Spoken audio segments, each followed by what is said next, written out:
kau tidak seharusnya tahu sejauh ini. Tapi kalau aku berhenti sekarang, siapa yang akan buka semua ini? Seorang jurnalis muda mengungkap skandal korupsi kuota haji. Tapi semakin dekat ia dengan kebenaran, semakin banyak nyawa yang menghilang. Apakah kebenaran benar-benar suci, atau justru dosa yang paling mematikan? Kebenaran punya harga dan kadang harus dibayar dengan nyawa. Hujan turun sejak pagi, deras tapi lembut, seperti tangan langit yang sedang membersihkan debu dari wajah kota. Di tengah lalu lintas Jakarta yang padat dan tak sabar, Risa Anggraini menatap keluar dari jendela bus kota yang penuh embun. Rambutnya yang hitam lurus menempel di sisi wajah, dan mata coklat tuanya menatap langit yang tampak berat, seakan menyimpan firasat. Sudah 2 tahun ia bekerja sebagai jurnalis di Lentra Bangsa, majalah berita independen yang masih bertahan di antara gempuran media daring dan buzzer politik. Usianya masih muda, belum 30, tapi semangatnya keras kepala. Ia percaya bahwa jurnalisme bukan sekadar pekerjaan, melainkan panggilan hati untuk mengguncang yang nyaman dan menenangkan yang gelisah. Pukul 9:30 Risa tiba di kantor. Gedung tua 2 lantai di kawasan Cikini itu berbau campuran kopi, kertas, dan tinta printer yang hangus. Di dinding ruang redaksi, terpajang foto-foto hitam putih, potret demonstrasi, bencana alam, dan wajah-wajah wartawan senior yang kini sudah tiada. Risa, cepat ke ruang rapat. Pak Fadil udah nunggu, kata Indra, rekan satu timnya, yang sedang memeriksa kamera di meja. Risa mengangguk. Ia menenteng tas ranselnya dan melangkah masuk ke ruang rapat kecil di pojok lantai 2. Di dalam, duduk seorang pria berumur sekitar 50 tahun, berkacamata tebal, dengan wajah tegas yang sulit dibaca emosinya. Fadil Rahman, redaktur pelaksana yang dikenal dingin tapi adil. Tanpa basa-basi, Fadil melemparkan selembar map berwarna coklat ke hadapan Risa. Ini penugasan barumu, katanya. Risa membuka map itu. Di dalamnya ada beberapa lembar print-out data dan satu foto seorang pejabat berjas abu-abu sedang tersenyum di depan kamera. Direktorat Jenderal Penyelenggaraan Haji dan Umrah Kementerian Agama, baca Risa pelan. Ada apa dengan mereka? Fadil menghela napas, lalu menyalakan rokok. Ada laporan dari sumber internal. Katanya ada praktik jual beli kuota haji di beberapa daerah. Uangnya mengalir lewat agen travel yang terdaftar resmi. Tapi data kuotanya nggak pernah sinkron antara dokumen dan pelaksanaan. Risa mengangkat alis. Korupsi kuota haji? Itu berat, Pak. Banyak nama besar di situ. Makanya aku pilih kamu, jawab Fadil tanpa ragu. Kamu masih bersih, belum punya beban politik, dan tahu cara menulis dengan hati-hati. Hening beberapa detik. Suara hujan di luar terdengar semakin keras. Risa menatap foto di tangannya lagi. Pejabat itu tersenyum tapi di matanya ada sesuatu yang aneh. Dingin tapi licik. Namanya siapa? Tanya Risa. Dr. Haji Faisal Umar, Dirjen Haji. Tapi jangan buru-buru menulis nama itu. Mulai dari bawah dulu, dari agen travel. Aku dengar ada satu yang menarik perhatian. Al-Mabrur Travel. Nama itu menggantung di udara. Asing tapi penuh beban. Fadil menatap jam tangannya lalu berdiri. Kau tahu aturan kita, Risa. Tak ada nama yang disebut sebelum ada bukti. Jangan bikin laporanmu jadi sensasi. Aku mau laporan dengan data yang bicara sendiri. Baik. Pak, jawab Risa singkat. Sebelum keluar dari ruangan, Fadil menambahkan satu kalimat yang terdengar seperti peringatan. Hati-hati, Riz. Orang-orang yang kau tulis bukan cuma bisa menekan media, tapi juga menghilangkan orang. Malamnya, di kamar kecilnya di Tibet, Risa menyalakan laptop. Ia menatap layar kosong di dokumen baru berjudul Kuota Dalam Doa. Judul sementara yang ia buat sendiri, sederhana tapi bermakna. Ia membuka data yang tadi diberikan Fadil.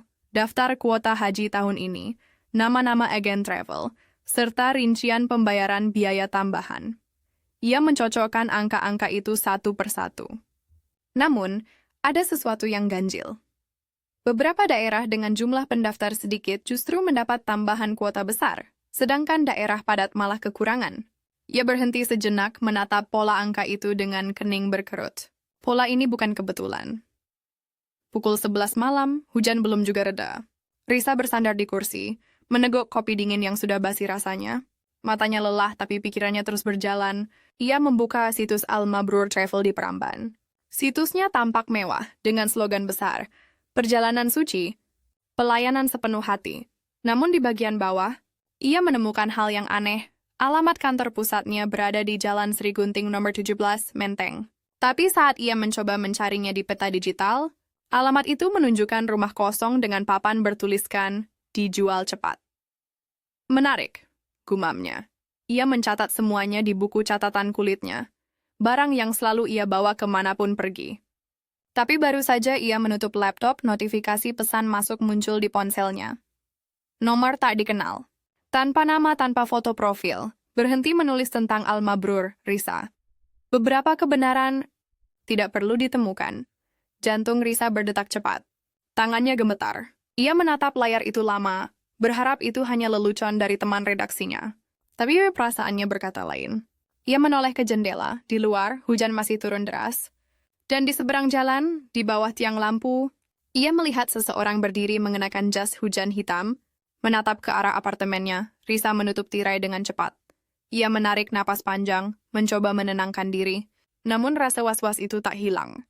Di antara suara hujan yang jatuh dan detak jam di dinding, ia mendengar bisikan kecil di kepalanya.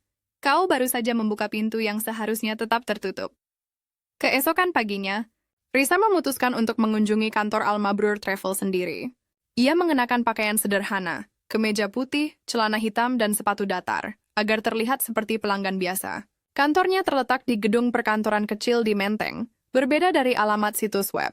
Sebuah papan bertuliskan Al-Mabrur tergantung di atas pintu kaca. Begitu masuk, aroma parfum mahal dan karpet baru langsung menyambutnya. Beberapa staf sibuk berbicara dengan calon jemaah, menjelaskan paket-paket perjalanan haji dan umrah dengan suara manis. Selamat pagi, ada yang bisa saya bantu, Bu?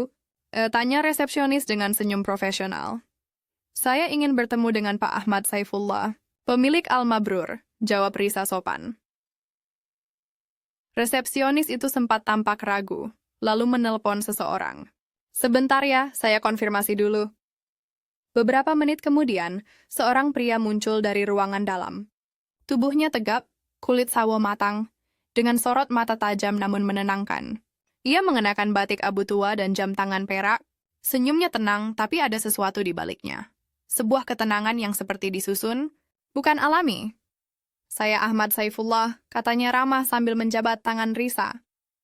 Ada yang bisa saya bantu, Mbak?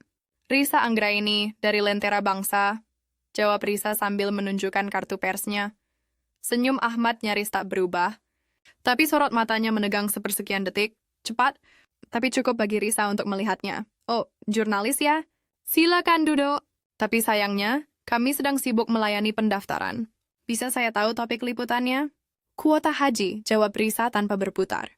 Saya ingin memahami bagaimana mekanisme pembagian kuota antara Kementerian Agama dan agen travel. Mungkin Bapak bisa jelaskan?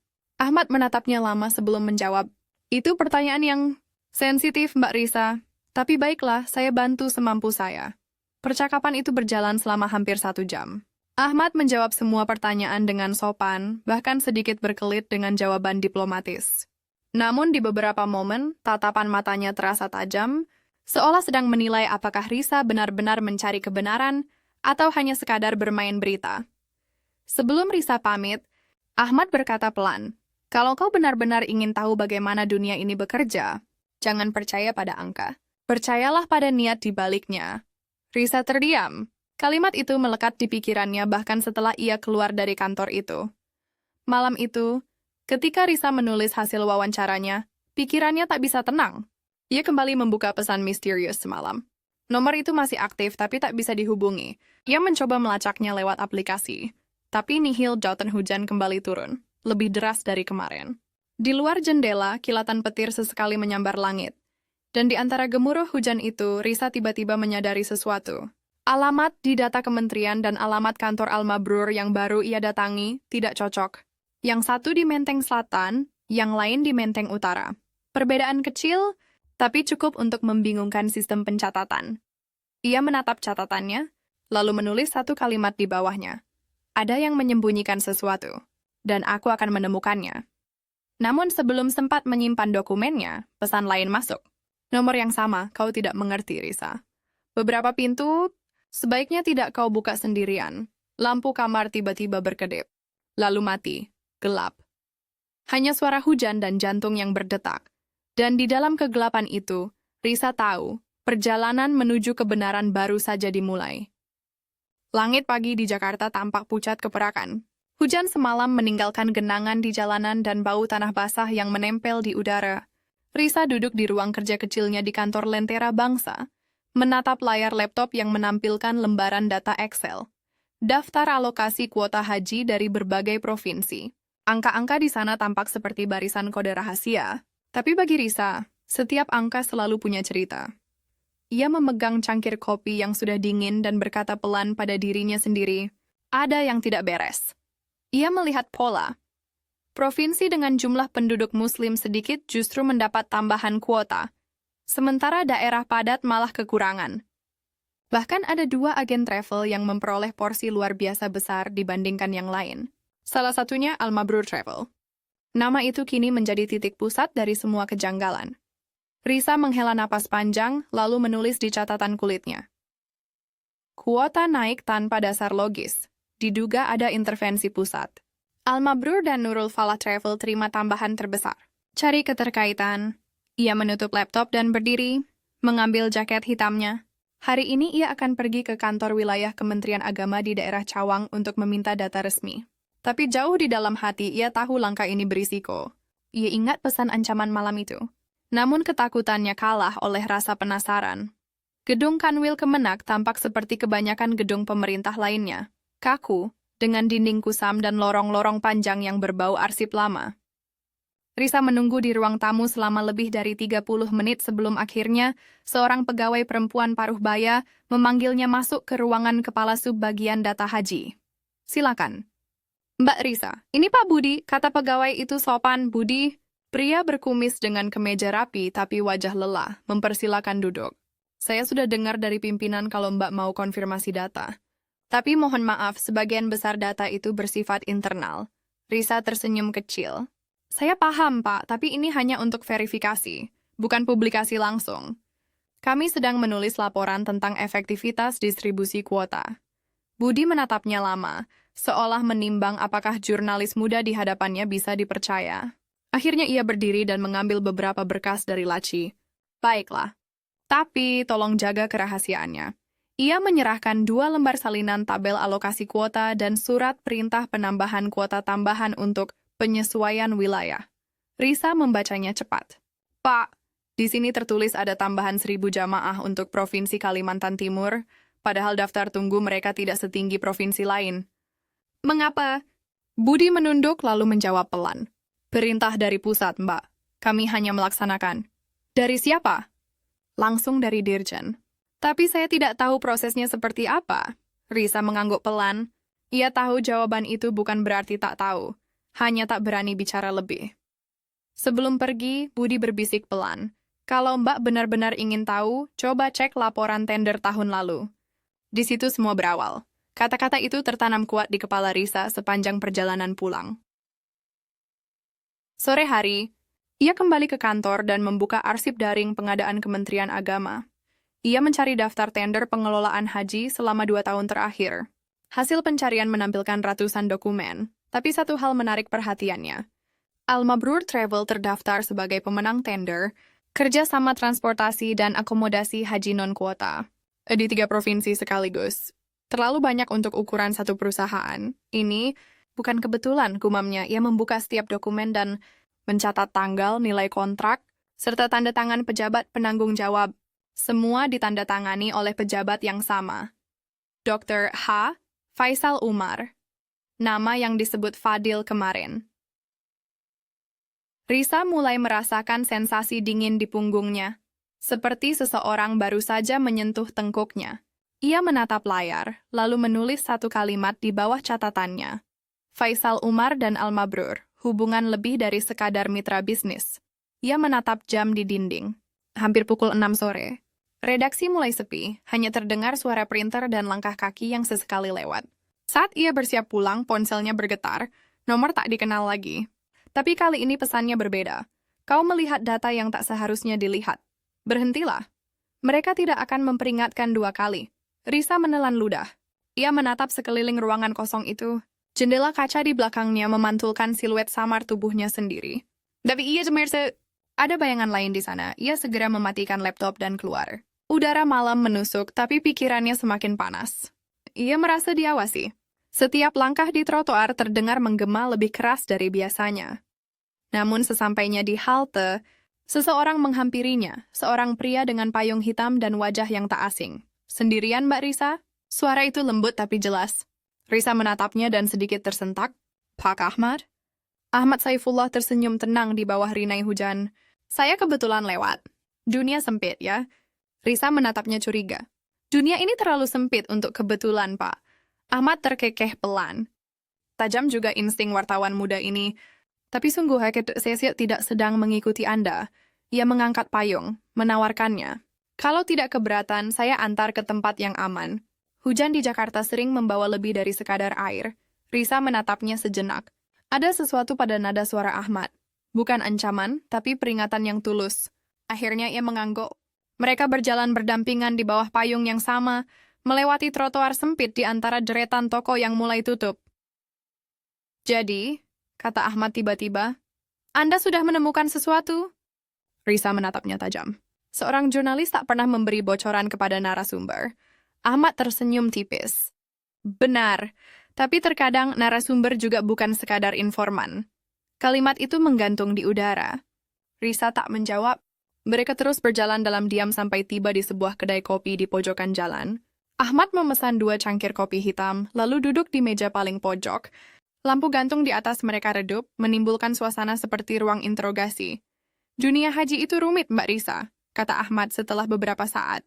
"Tak semua orang berangkat karena niat ibadah. Ada yang berangkat karena niat bisnis. Kadang lebih banyak yang berdoa di depan brankas daripada di depan Ka'bah." Risa memandangnya dalam diam. "Anda bicara seolah tahu banyak." Ahmad tersenyum samar. "Saya bagian dari dunia itu. Pernah jadi pejabat muda di kementerian dulu sekali. Tapi saya keluar sebelum tenggelam terlalu dalam. Jadi al-mabrur, bukan sekadar agen travel." Ahmad menatap keluar jendela, ke arah hujan yang menetes di kaca. Al-mabrur adalah jembatan. Di satu sisi ada orang-orang yang ingin berangkat haji dengan cara apapun. Di sisi lain ada pejabat yang tahu betapa berharganya kuota itu. Saya hanya berada di tengah. "Berarti Anda ikut bermain?" Ahmad menghela napas pelan. "Saya bermain agar tahu siapa yang menulis aturannya." Risa terdiam. Ada sinisme yang halus tapi menusuk dalam kata-kata itu. Ina bisa merasakan bahwa Ahmad bukan sekadar pengusaha biasa. Ada lapisan lain di balik wajah tenangnya, entah kegelapan, entah luka lama. "Apa yang Anda inginkan dari saya, Pak Ahmad?" tanya Risa akhirnya. "Tidak banyak," jawabnya. "Hanya satu hal. Kalau Anda benar-benar ingin menulis kebenaran, jangan percaya siapapun. Termasuk saya." Kalimat itu membuat Risa membeku. Mereka saling menatap, 2 orang asing yang sama-sama mencari kebenaran, tapi berdiri di sisi yang belum tentu sama. Setelah beberapa menit, Ahmad berdiri. Ia meninggalkan uang di meja, lalu berkata lembut, "Saya tidak bisa menghentikan Anda, Risa, tapi saya bisa memperingatkan. Beberapa angka yang Anda kejar bernyawa." Ia berjalan keluar tanpa menoleh. Hujan menyambutnya seperti tirai rahasia yang menelan sosoknya perlahan. Risa hanya duduk diam, mendengar sisa percakapan itu bergema di dalam kepalanya. Malam itu, di apartemennya, Risa kembali menatap layar laptop. Ia menulis laporan awal dengan judul "Jejak di balik angka, dugaan manipulasi kuota haji di balik layar pemerintah." Namun jari-jarinya berhenti di tengah kalimat. Ia teringat tatapan Ahmad, pesan misterius, dan suara Fadil yang mengingatkan, "Orang-orang yang kau tulis bisa membuatmu menghilang." Di luar, hujan mulai reda. Tapi udara di dalam kamar terasa semakin berat. Risa menatap jendela yang berembun. Dan di sana, samar terlihat pantulan dirinya dengan bayangan lain berdiri di belakang. Tapi saat ia menoleh, tak ada siapapun. Telepon berdering. Nomor tak dikenal lagi, ia mengangkat dengan suara gemetar. "Halo?" Tak ada suara. Hanya napas. Lalu sebuah kalimat pelan, nyaris berbisik. "Kau sudah terlalu jauh." "Risa." Sambungan terputus. Risa menatap layar ponselnya yang gelap, lalu menulis catatan terakhir malam itu. "Mereka tahu aku ada. Namun di luar sana, di parkiran gelap sebuah gedung tua, seseorang sedang menatap layar ponselnya sendiri. Ahmad Saifullah." Pesan terakhir yang baru saja ia kirim tersimpan di kotak keluar. Ia menatap foto Risa di layar, lalu berbisik pelan pada dirinya sendiri. Aku sudah memperingatkanmu, Risa.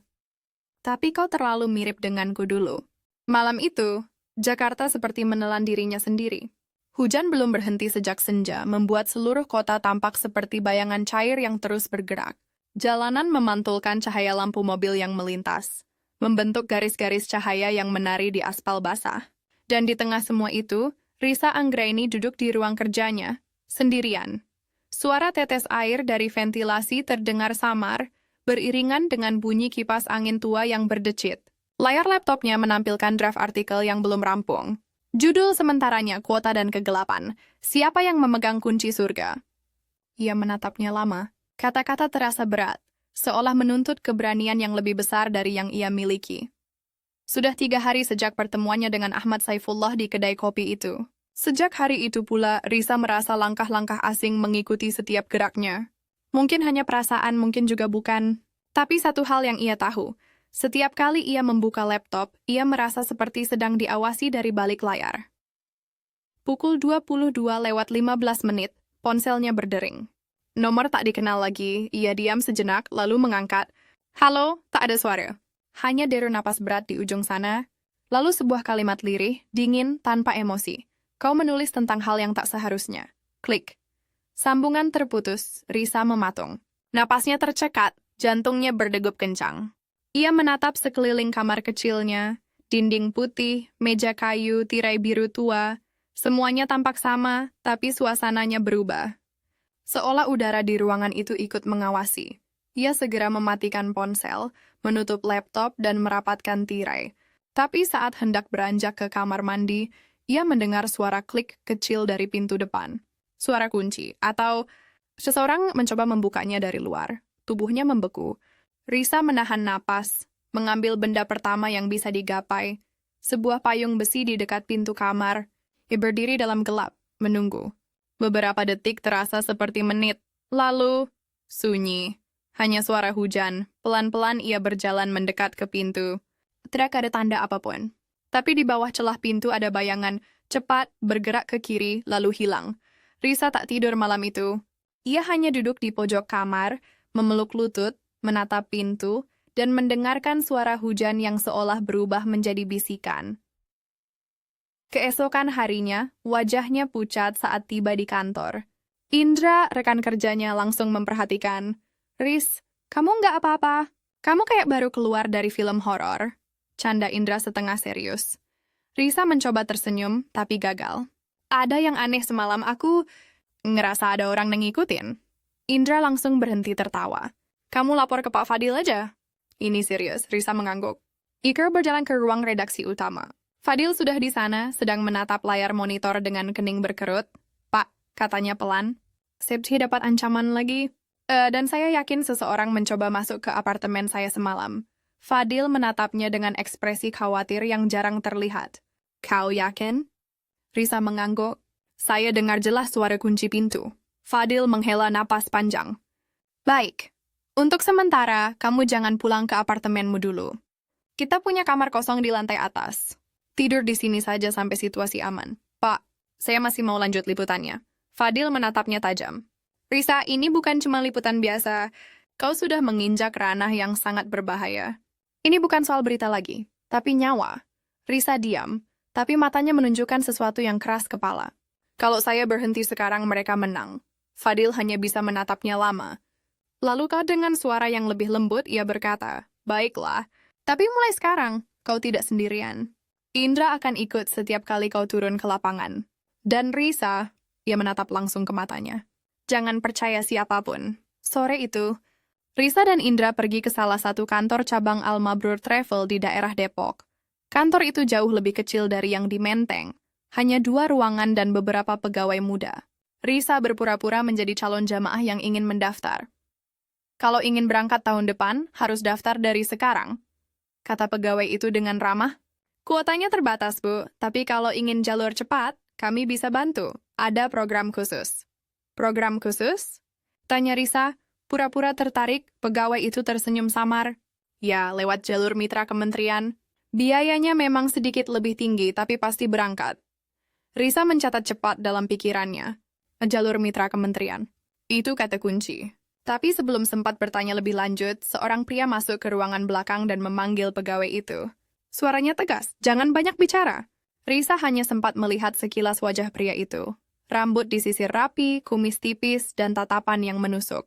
Pegawai yang tadi bicara langsung diam, gugup. Mereka berdua meninggalkan kantor itu segera setelahnya. Indra yang sejak tadi diam akhirnya berkata, "Kamu lihat?" Mereka panik. "Kayaknya kamu udah nyentuh sesuatu yang penting." "Ya," jawab Risa pelan. Tapi semakin dalam semakin berbahaya. Mereka berhenti di sebuah warung kecil, memesan kopi, dan membuka laptop untuk mencatat hasil observasi. Namun, saat Risa menyalakan hotspot ponselnya, ada pesan masuk. Nomor tak dikenal lagi. Hanya satu kalimat. "Berhenti datang ke tempat kami, Risa. Kami tahu kau bersama siapa." Ia menatap layar itu, lalu pada Indra. Mereka tahu. Indra langsung mematikan laptopnya. "Kita harus pergi." Mereka berdua bergegas meninggalkan warung itu. Tapi dari balik kaca, Risa sempat melihat sebuah mobil hitam berhenti di seberang jalan. Seseorang di dalamnya menatap ke arah mereka. Tatapannya dingin. Tak salah lagi, orang itu adalah pria yang tadi di kantor Al-Mabrur. Malam itu, setelah kembali ke kantor dan memastikan semua pintu terkunci, Risa menatap foto-foto hasil liputan di laptopnya. Salah satunya menampilkan papan nama Al-Mabrur dan wajah Ahmad Saifullah yang tanpa sengaja tertangkap kamera saat keluar dari kantor pusatnya. Ia memperbesar foto itu. Di balik Ahmad, tampak sosok pria yang sama, yang tadi mengawasi mereka dari mobil hitam. Dan yang membuat darah Risa berdesir, pria itu memakai pin kecil bertuliskan logo kementerian. Risa menghela napas berat. Ini bukan cuma bisnis gelap. Ini jaringan. Ia menatap layar lama, lalu membuka pesan lama dari Ahmad. "Beberapa angka yang kau kejar, bernyawa." Tiba-tiba, kata-kata itu tak lagi terdengar seperti peringatan, tapi pengakuan. Sekitar tengah malam, Risa terbangun oleh suara langkah kaki di luar kamar redaksi. Ia pikir hanya satpam kantor. Tapi langkah itu berhenti tepat di depan pintunya. Lalu, suara keketukan pelan tok, tok, tok. Risa, suara itu rendah. Terlalu familiar. Ahmad Risa segera bangkit, menyalakan lampu kecil, dan membuka pintu sedikit. Benar, Ahmad berdiri di sana, mengenakan jaket hitam basah oleh hujan. "Pak Ahmad, apa yang Anda lakukan di sini?" Tanya Risa, separuh terkejut, separuh waspada. "Aku perlu bicara." "Sekarang juga?" katanya tegas. Risa menatapnya penuh curiga, tapi ada sesuatu di wajah Ahmad. Cemas, tapi jujur. Ia akhirnya mempersilakan masuk. Ahmad duduk di kursi, mengusap rambutnya yang basah. "Mereka sudah tahu kamu terlalu jauh. Orang yang mengawasi apartemenmu itu bukan orang biasa. Mereka dari dalam. Dalam kementerian?" Ahmad mengangguk. "Dan mereka tidak main-main. Aku dulu bagian dari mereka." Risa terdiam. Suasana tiba-tiba menjadi berat. Hanya suara hujan di luar yang mengisi ruang hening itu. "Aku tahu kau pikir aku juga bagian dari kebusukan ini," kata Ahmad pelan. "Tapi dengar, aku di pihakmu. Ada sesuatu yang ingin kutunjukkan." Ia mengeluarkan flash disk dari saku jaketnya dan meletakkannya di meja. Di dalamnya ada data transaksi antara kementerian dan travel. "Tapi jangan buka sekarang. Pastikan tempatmu aman dulu." "Kenapa kau bantu aku?" tanya Risa akhirnya. Ahmad menatapnya lama, matanya tampak lebih gelap dari biasanya. "Karena aku pernah kehilangan segalanya gara-gara mereka. Dan aku tidak akan biarkan itu terjadi lagi pada siapapun." Ia berdiri, hendak pergi. Tapi sebelum keluar, ia menatap Risa sekali lagi. "Mulai sekarang, jangan percaya siapapun di kementerian. Dan jangan tulis nama Faisal Umar sebelum aku bilang." Pintu menutup perlahan. Risa menatap flash disk itu di meja, jantungnya berdetak cepat. Antara takut dan penasaran, ia tahu satu hal.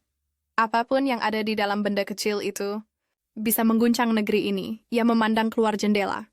Hujan masih turun deras dan di kejauhan, bayangan seseorang berdiri di bawah tiang lampu, menatap ke arah kantor Lentera Bangsa. Dan malam itu, untuk pertama kalinya Risa sadar, kebenaran yang sedang ia kejar bukan hanya tentang korupsi kuota haji, tapi tentang kekuasaan yang memakai agama sebagai tameng. Dan ia, hanya satu jurnalis kecil, berdiri sendirian di tengah badai yang belum menunjukkan tanda-tanda akan reda. Subuh baru saja menyentuh langit Jakarta ketika Risa terbangun dari tidurnya yang tak nyenyak. Cahaya abu-abu menembus tirai ruang redaksi yang kini menjadi tempat tinggal sementaranya. Kopi di meja sudah dingin, Dan flash disk yang semalam diberikan Ahmad masih tergeletak di sana, seolah menunggu untuk diungkap. Ia menatap benda kecil itu lama sekali. Begitu banyak pertanyaan berputar di kepalanya. Apa yang sebenarnya disembunyikan Ahmad? Mengapa ia memperingatkannya untuk tidak menulis nama Faisal Umar? Dan apa yang membuat seorang agen travel seperti Ahmad tiba-tiba menjadi pemberi informasi? Risa tahu satu hal, rasa takut tak akan menghentikannya. Dengan hati-hati, ia menyalakan laptop dan memasukkan flash disk itu. Layar menyala dan di dalamnya hanya ada satu folder. Khusus arsip haji, ia mengkliknya. Folder itu berisi belasan berkas dengan nama aneh. Kombinasi angka, huruf, dan kode yang tampak seperti sistem internal kementerian. Salah satu file paling atas bernama Faisal Umar 03. Risa menahan napas. Nama itu muncul lagi. Ia membuka file itu. Dan di sanalah semuanya mulai terbuka. Layar menampilkan serangkaian dokumen transfer bank. Laporan keuangan, serta catatan internal yang menunjukkan bagaimana kuota haji dijual lewat jalur travel tertentu. Di setiap laporan tercantum jumlah dana besar yang mengalir dari donatur ke program kemitraan. Tapi yang membuat Risa menggigil adalah nama-nama penerimanya. Beberapa pejabat kementerian yang sering muncul di berita dengan wajah santun dan tutur kata religius. Di pojok bawah setiap dokumen, ada catatan kecil bertuliskan kode ASF.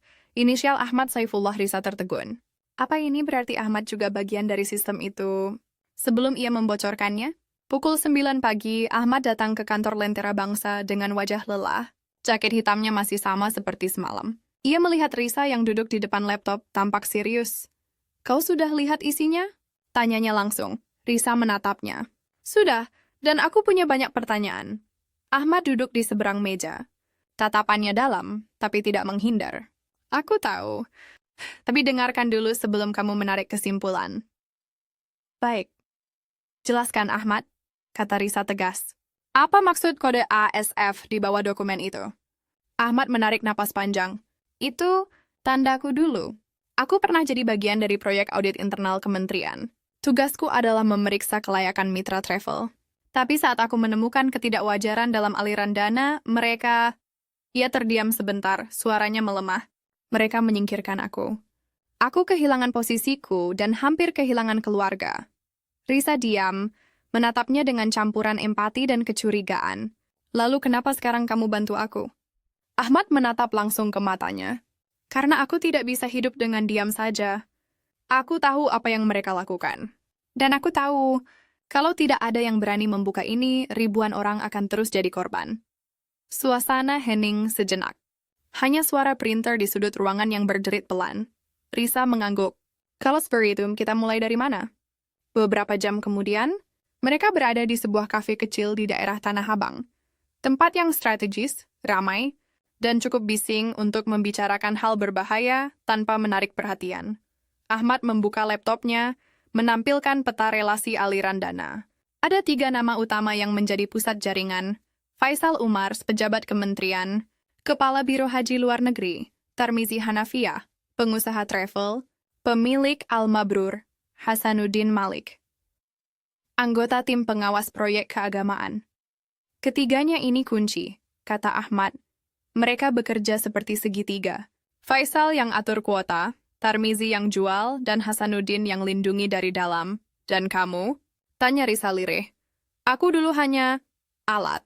Tapi sekarang aku bisa bantu kau untuk membuktikan ini," jawab Ahmad, menatapnya tanpa ragu. Risa menyandarkan tubuhnya ke kursi. "Berarti kita harus cari bukti transaksi langsung. Yang bisa dibuktikan di pengadilan. Data digital aja nggak cukup." Ahmad mengangguk. "Ada satu tempat. Arsip fisik kementerian. Di ruang bawah tanah gedung pusat. Tapi di sana, hanya pejabat tertentu yang bisa masuk." Risa memicingkan mata. "Kamu tahu caranya masuk ke sana?" Senyum tipis muncul di wajah Ahmad. "Aku masih punya beberapa izin lama." Malam itu, mereka berdua menyusup ke gedung Kementerian Agama. Langit gelap, hujan turun perlahan, seperti selalu mengikuti setiap langkah Risa belakangan ini. Ahmad membawa sebuah kartu akses dan dengan mudah membuka pintu samping gedung. Lorong dalam gedung sunyi. Hanya bunyi langkah mereka berdua yang terdengar. "Ada kamera di setiap belokan," bisik Risa. "Sudah. Kupastikan sistemnya dalam mode pemeliharaan." Malam ini," jawab Ahmad. "Kita punya waktu Sekitar 20 menit, mereka menuruni tangga menuju ruang arsip di bawah tanah. Bau lembab dan debu memenuhi udara. Lampu-lampu neon redup berkedip pelan seperti saksi bisu atas ribuan berkas yang disimpan di sana, sejarah, laporan, dan rahasia. Ahmad mencari satu rak di sisi kanan ruangan. Folder hitam, kode HJ 007, di situ ada laporan manual program kemitraan haji tahun lalu. Risa membantu menyusuri rak, matanya menelusuri label satu persatu. Hingga akhirnya, HJ Gawarsleochu ia menarik map itu perlahan. Debu beterbangan. Di dalamnya ada beberapa lembar kertas tebal, bertuliskan data pembagian kuota tambahan. Dan di halaman kedua ada tanda tangan. Faisal Umar, Risa membeku. Nama itu kini bukan sekadar rumor, tapi bukti nyata. Namun, sebelum sempat mereka memfoto dokumen itu, suara pintu logam di atas terbuka keras. Suara langkah sepatu terdengar menuruni tangga dengan cepat. Cepat, sembunyi, bisik Ahmad. Mereka berlari ke balik rak besar di sudut ruangan. 2 orang berseragam keamanan muncul, membawa senter. Ada laporan pintu samping kebuka tadi, kata salah satu. Cek semuanya. Risa menahan napas.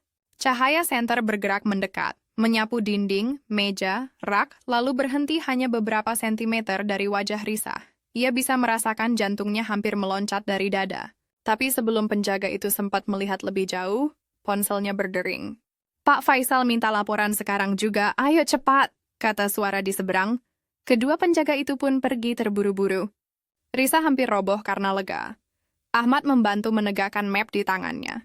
Kita harus keluar sekarang. Kita nggak bisa ambil semuanya, tapi setidaknya... Ia menatap Risa. Kita punya bukti pertama. Di luar gedung, udara terasa seperti baru pertama kali bisa dihirup. Risa menatap dokumen yang kini sudah difoto di ponselnya. Hujan turun lagi, tapi kali ini terasa seperti selubung pelindung. Ahmad, katanya pelan, ini baru permulaan. Ahmad menatapnya, setengah bangga, setengah takut. Dan permulaan ini bisa jadi akhir kalau kita salah langkah. Risa tersenyum samar. Aku tahu risikonya, tapi aku nggak akan mundur. Mereka berjalan cepat menuju mobil Ahmad.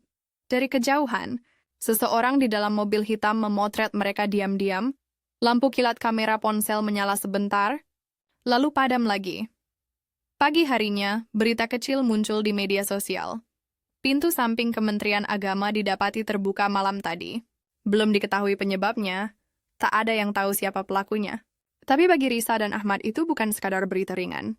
Itu peringatan bahwa musuh mereka kini tahu ada seseorang yang berani mengusik kamar gelap kekuasaan. Dan di antara rasa takut dan keyakinan itu, di meja redaksi yang kini kembali sunyi, Risa menulis kalimat pertama untuk artikelnya. Kebenaran tidak selalu datang dari orang suci. Kadang ia muncul dari tangan yang berdosa, tapi berani menebusnya. Ia menatap kalimat itu lama, sebelum menekan tombol save. Sebuah langkah kecil, tapi pasti menuju badai yang lebih besar. Karena di luar sana, nama Faisal Umar baru saja menyadari bahwa ada 2 orang yang mulai menggali makam politiknya dengan pena dan keberanian. Jakarta pagi yang kelabu. Langit tampak muram, seolah ikut menyimpan rahasia yang tak ingin diungkap. Di dalam ruang redaksi Lentera Bangsa, Risa menatap layar laptopnya dengan pandangan kosong. Kopi di tangannya sudah dingin. Ia baru tidur 2 jam setelah malam panjang bersama Ahmad. Di depan matanya, foto tanda tangan Faisal Umar masih terpampang jelas. Nama itu kini bukan sekadar rumor, tapi wajah dari sebuah kejahatan yang berselimut doa. Suara langkah kaki memecah keheningan. Indra muncul dengan raut penasaran. Risa, kamu beneran mau terusin liputan ini? Berita soal dugaan korupsi kuota haji bukan hal kecil. Nama Faisal Umar itu besar. Orang-orang di kementerian hormat sama dia. Risa menatap Indra, matanya lelah tapi mantap. Justru karena dia besar, kita harus tulis. Indra menggeleng pelan. Aku ngerti idealismemu, Riz, tapi kamu nggak takut? Kalau sampai orang-orang tahu kamu punya dokumen itu, mereka bisa apa? Potong Risa lirih. Membungkam aku? Ia menatap layar laptopnya lagi. Mereka udah coba. Tapi selama aku masih bisa nulis, aku nggak akan diam. Indra tak menjawab. Ia tahu, membantah Risa sama saja dengan berbicara pada tembok baja. Beberapa jam kemudian, Risa dan Ahmad duduk di mobil hitam yang berhenti di depan rumah besar di kawasan Pancoran. Rumah itu bergaya klasik, dengan pagar tinggi dan kamera keamanan di setiap sudut. Di papan kecil dekat gerbang tertulis, Dr. Hey Faisal Umar, M.A. Rumahnya sederhana untuk ukuran pejabat besar. Komentar Risa lirih. Ahmad menatap bangunan itu lama. Kesederhanaan itu topeng, Risa. Lihat mobil di garasinya, Lexus baru, dan motor besar di belakangnya. Gaji pejabat kayak dia nggak cukup buat beli semua itu. Risa mencatat dalam buku kecilnya. Kamu yakin ini rumah pribadinya? Ahmad mengangguk. Aku pernah datang ke sini dulu, waktu masih di proyek audit. Dia selalu pakai alasan rapat internal buat menyembunyikan tamu-tamu travel yang datang diam-diam. Berarti ada kemungkinan kita bisa dapat data transaksi atau laporan keuangan di sini? Kalau dia masih simpan salinannya, ya. Ahmad menatap jam tangannya. Tapi kita nggak bisa asal masuk. Kita butuh rencana. Risa berpikir keras. Kalau kita nggak bisa masuk, kita bisa cari orang yang sering keluar. Pembantu, satpam, sopir. Mereka pasti tahu sesuatu. Ahmad mengangguk pelan. Sopirnya Pak Darto, orangnya tua, tapi jujur. Kalau aku masih bisa temuin dia, mungkin dia mau ngomong. Sore itu, mereka berhasil menemukan Pak Darto di sebuah bengkel kecil tak jauh dari rumah Faisal. Pria tua itu mengenakan kemeja lusuh dan sarung tangan kerja. Sedang memperbaiki motor tua, Ahmad menghampiri pelan. Pak Darto? Pria itu menoleh, matanya langsung membulat. Ahmad Saifullah. Ya Allah, lama banget, nak. Mereka berjabat tangan. Ada kehangatan tulus di wajah tua itu. Pak, saya butuh bantuan, kata Ahmad lirih. Tapi ini penting dan berisiko. Pak Darto memandangnya hati-hati. Risikonya seberapa besar? Cukup besar untuk bikin kita dicari orang kalau salah langkah, jawab Ahmad jujur. Pak Darto menghela napas panjang, lalu duduk di bangku kayu. Kau datang soal Pak Faisal, ya? Risa yang dari tadi diam mulai bicara. Kami jurnalis, Pak. Kami tahu Bapak pernah kerja lama di rumah beliau. Kami cuma butuh kebenaran. Pak Darto terdiam lama. Tatapannya kosong, seperti menembus waktu. Kau tahu, nak. Aku dulu hormat sama Pak Faisal. Orangnya ramah, suka bantu tetangga. Tapi semua berubah waktu dia mulai pegang proyek haji. Risa mencatat cepat. Apa yang berubah, Pak? Dia jadi sering dapat tamu malam-malam. Mobil travel, orang berjas, kadang juga pejabat lain. Mereka datang diam-diam, bawa map besar, dan keluar dengan wajah lega. Aku cuma sopir, tapi aku dengar cukup banyak. Pernah satu malam aku antar dia ke rumah pejabat lain di daerah Cilandak. Mereka bicara soal jalur tambahan. Katanya, yang penting izin dari atas beres. Sisanya uang bisa diatur. Berarti dia ikut ngatur kuota tambahan? Tanya Ahmad. Pak Darto mengangguk pelan. Iya, tapi waktu aku tanya kenapa banyak jemaah nggak jadi berangkat padahal udah bayar, dia marah besar. Besoknya aku dipindahkan ke bagian luar kota. Setelah itu aku berhenti. Risa menatap Ahmad. Ini penting. Kita harus cari tahu siapa pejabat di Cilandak itu. Ahmad membuka catatan di ponselnya. Kalau dari data yang kupunya, hanya ada satu nama yang cocok, Hasanuddin Malik. Risa mengetik cepat di laptopnya. Kalau begitu Faisal dan Hasanuddin bekerja sama. Mungkin Tarmizi juga bagian dari lingkaran itu. Pak Darto menatap mereka berdua. Nak, hati-hati. Orang-orang itu kuat. Mereka bisa pakai hukum buat nutup mulutmu. Risa tersenyum tipis. Kebenaran nggak bisa dikurung, Pak. Malamnya Risa kembali ke kantor dengan kepala penuh data. Ia menyalakan laptop dan mulai menulis. Tangannya gemetar, tapi pikirannya jernih. Faisal Umar, pejabat yang dipercaya mengatur kuota haji, ternyata menjadi penghubung antara uang dan ibadah. Dalam diam, ia menjual harapan umat untuk keuntungan segelintir orang. Di balik senyum ramahnya, tersimpan dosa yang dilapisi doa. Kata-kata itu mengalir begitu saja. Tapi sebelum sempat menyimpan dokumen, layar laptop tiba-tiba padam. Kenapa ini? Gumamnya panik, lampu di ruangan juga ikut mati. Gelap total. Beberapa detik kemudian pintu redaksi berderit pelan. Langkah seseorang masuk. Risa? Suara itu terdengar lirih, tapi familiar. Ahmad, listriknya mati, kata Risa lega. Kamu bikin kaget aja, tapi Ahmad tidak menjawab. Ia justru menatap ke arah jendela. Bukan cuma mati, Riz, aku rasa kita dipantau. Risa menelan ludah. Maksudmu? Ahmad berjalan ke dekat jendela, menarik tirai sedikit. Di luar saya ada mobil hitam yang berhenti di seberang jalan. Lampunya mati, tapi siluet dua orang terlihat jelas di dalamnya. Dari siang mereka di sana, kata Ahmad. Mereka tahu kita sudah punya data. Lalu kita harus gimana? Ahmad berpikir cepat. Kita pisah dulu sementara waktu. Aku akan keluar kota. Ada seseorang dari KPK yang bisa dipercaya. Kamu tetap di sini, pura-pura lanjut kerja biasa. Risa menatapnya khawatir. Kamu yakin aman? Ahmad menatapnya dalam. Enggak ada yang aman, Risa. Tapi kita harus terus maju. Ia hendak berbalik, tapi Risa menahan tangannya. Ahmad, kalau nanti kamu enggak balik, aku bakal terusin semua ini. Sampai selesai. Ahmad tersenyum kecil. Senyum yang samar tapi tulus. Aku tahu. Itu kenapa aku pilih bantu kamu. Malam itu Ahmad pergi tanpa suara, meninggalkan Risa sendirian di kantor.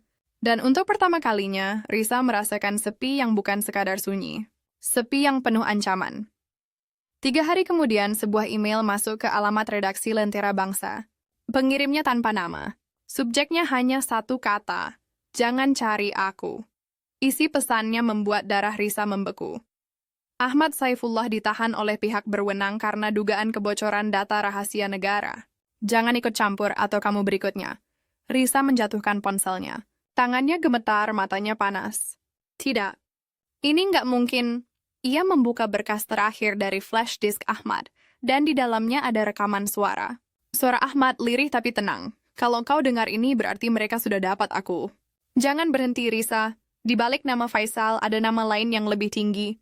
Semua ini belum selesai. Risa menutup mata. Air matanya mengalir, tapi hatinya semakin keras. Ia tahu Ahmad sudah mempertaruhkan segalanya, dan sekarang giliran dia. Malam itu, Risa menulis satu kalimat di buku catatannya, kebenaran tidak pernah mati. Ia hanya menunggu orang yang cukup berani untuk membangunkannya. Dan saat angin malam meniup tirai redaksi, Risa tahu, pertarungan baru saja dimulai. Karena di balik nama besar Faisal Umar, ada tangan lain yang lebih berbahaya. Dan langkah berikutnya akan membawa Risa ke dalam labirin yang bahkan Ahmad pun belum sempat keluar darinya. Jakarta berubah. Setelah penangkapan Ahmad Saifullah, berita di layar televisi dan portal daring penuh dengan narasi yang menyesatkan. Pegiat travel ditangkap karena membocorkan data negara. Tidak ada yang tahu kebenaran sesungguhnya, hanya Risa. Dan kini, semua mata seolah mengarah padanya. Ia duduk di ruang redaksi yang kini terasa seperti penjara sunyi. Lampu neon berkelip, layar laptop memancarkan cahaya biru dingin yang membuat wajahnya tampak lebih pucat dari biasanya. Di mejanya, berserakan catatan, foto, dan potongan berita tentang Faisal Umar, Hasanuddin Malik, dan jaringan travel haji yang kini menjadi mimpi buruknya sendiri. Sudah 3 hari sejak email itu datang. 3 hari tanpa kabar Ahmad. 3 hari penuh rasa bersalah. Karena kalau saja ia tidak mendorong Ahmad untuk melangkah sejauh itu, mungkin pria itu masih bebas. Atau setidaknya, masih hidup. Namun, rasa bersalah itu kini berubah jadi kemarahan. Kalau mereka pikir aku akan diam, mereka salah besar. Gumamnya pelan sambil menatap layar laptop. Jari-jarinya mulai mengetik cepat. Kasus korupsi kuota haji bukan lagi soal uang, tapi soal iman. Mereka menjual kepercayaan rakyat yang menabung bertahun-tahun demi ibadah hanya untuk memperkaya diri dengan dalih pelayanan. Dan di balik semua itu ada tangan-tangan berjas rapi yang terus berdoa di depan kamera. Namun sebelum ia sempat menyimpan tulisan itu, ponselnya bergetar. Nomor tak dikenal. Ia menatap layar, ragu lalu mengangkat. Risa Anggraini? Suara berat di seberang. Laki-laki. Terdengar resmi tapi tidak ramah. Ya, ini saya. Kami dari kepolisian. Ada laporan bahwa Anda menerima data ilegal dari tersangka Ahmad Saifullah. Kami minta Anda datang untuk dimintai keterangan. Risa menelan ludah. Sekarang? Sekarang? Klik. Sambungan terputus. Ia tahu ini bukan sekadar permintaan keterangan. Ini jebakan. 2 jam kemudian, ia sudah duduk di ruang pemeriksaan. Udara dingin dari pendingin ruangan terasa menusuk tulang. Seorang penyidik muda menatapnya tajam dari balik meja, sementara 2 orang lainnya berdiri di belakangnya. Jadi, Anda mengaku mengenal Ahmad Saifullah? Tanya penyidik. Ya, dia informan saya. Kami bekerja untuk mengungkap dugaan penyalahgunaan kuota haji. Jawab Risa tegas. Penyidik itu mengangkat alis. Tapi data yang Anda dapatkan berasal dari sumber internal kementerian tanpa izin hukum. Itu termasuk pelanggaran undang-undang rahasia negara. Risa menatap lurus ke matanya. Kalau negara menutupi korupsi dengan alasan rahasia, lalu siapa yang melindungi rakyat? Suasana ruangan seketika tegang. Salah satu penyidik di belakang berdeham lalu berkata, Nona Risa, saya sarankan Anda berhenti bermain sebagai pahlawan. Dunia ini bukan film. Risa menarik napas dalam menahan emosi. Saya hanya menulis fakta. Dan fakta itu bisa membuat Anda kehilangan segalanya, kata penyidik pertama, menatapnya tajam. Pikirkan baik-baik. Setelah lebih dari 2 jam, Risa dibebaskan tanpa penahanan, tapi dengan peringatan keras.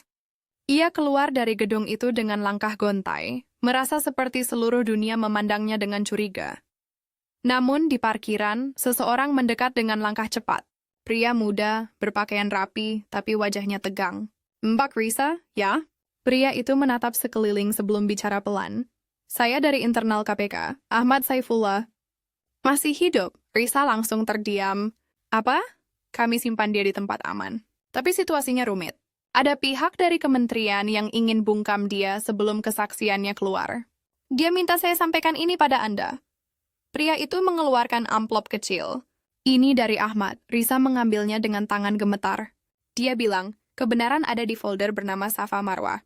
Tapi hati-hati, di dalamnya juga ada racun.